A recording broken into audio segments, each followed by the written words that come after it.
An area that gets little attention by property owners and builders is ventilation. Many roofing professionals estimate that 90% of the homes in North America are inadequately ventilated. This is one problem area that can be corrected when a replacement roof is installed. The attics you work on need effective ventilation to keep it cooler in summer and drier in winter. I've seen attics get so hot that the heat below the roof buckles the shingles from underneath. They curl up and they look like a piece of bologna frying. An overheated attic can also destroy the effectiveness of insulation and ruin siding, never mind keeping a house overheated in the summer months. It is proven. Attic ventilation is a completely necessary thing to do.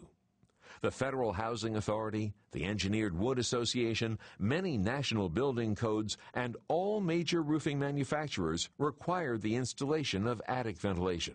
Over the years, a multitude of devices have been developed to ventilate the attic. Roof vents, wind turbines, and power fans, among others.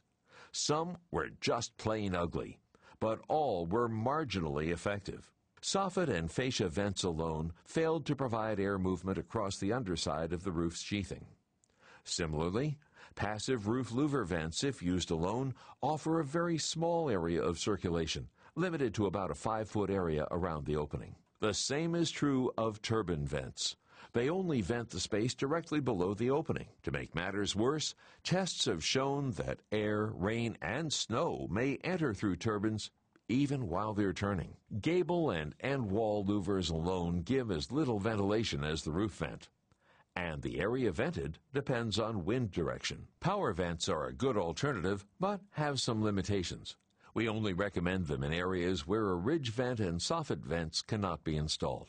For your attic ventilation to be effective in combating heat buildup and moisture condensation, the entire underside of the roof sheathing should be ventilated continuously and uniformly. The best way to do this is with the installation of intake vents and ridge vents.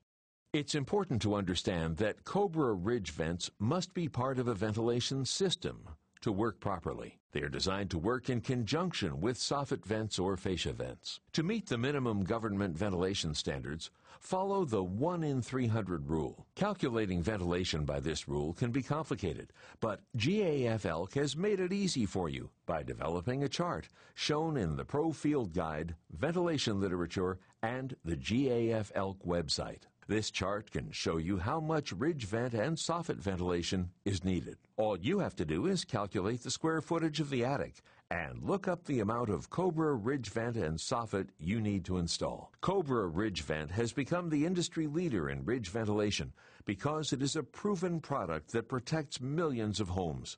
It's exceptionally efficient, installs quickly, and looks fantastic. On Golden Pledge installations, installing Cobra ridge vents is required, except when they cannot be installed due to the building's architecture. On Systems Plus installations, Cobra ridge vents count as one of your system's components. The Cobra coiled ridge vent can either be hand-nailed or applied with a nail gun. You must have a 3 in 12 minimum pitch and a maximum 20 in 12 pitch.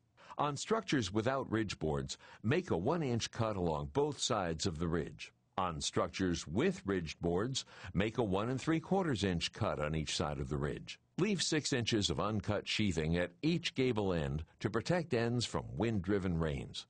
Be careful to set your saw depth to cut the sheathing only. Next, cover the entire ridge with Cobra ridge vent. Use roofing nails to tack the vent in place. Finally, install ridge caps over the Cobra ridge vent. Use the Cobra Smart Nails supplied in the package. Do not overdrive the nails.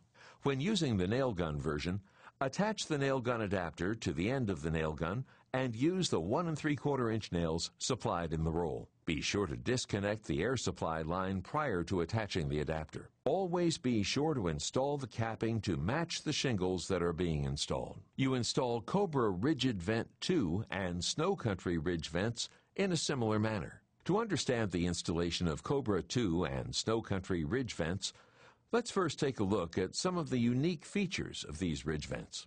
First, there's the self-closing end. This unique design allows for very easily finished ends. There's no need for the caulking, end caps, rivets, etc. that some ridge vents need. Simply bend to conform to the roof and install. Second are the male-female tabs on the ends. All you have to do is align these tabs and butt the ridge vents together as you go across the ridge. Finally, there are the nail guidelines. When capping the ridge vent, use these lines to properly place your nails. Cobra 2 and Snow Country ridge vents use the same openings as a regular Cobra ridge vent. Cut the opening to size and install the ridge vent. Tack the vents in place and then cap the ridge vent with appropriate capping. Just make sure to trim the second-to-last ridge vent section to assure the self-closing end is installed properly at the end of the ridge. Ridge vents are a great choice unless there is a lack of ridge area for adequate exhaust. For these situations, GAF Elk suggests using MasterFlow ventilation products.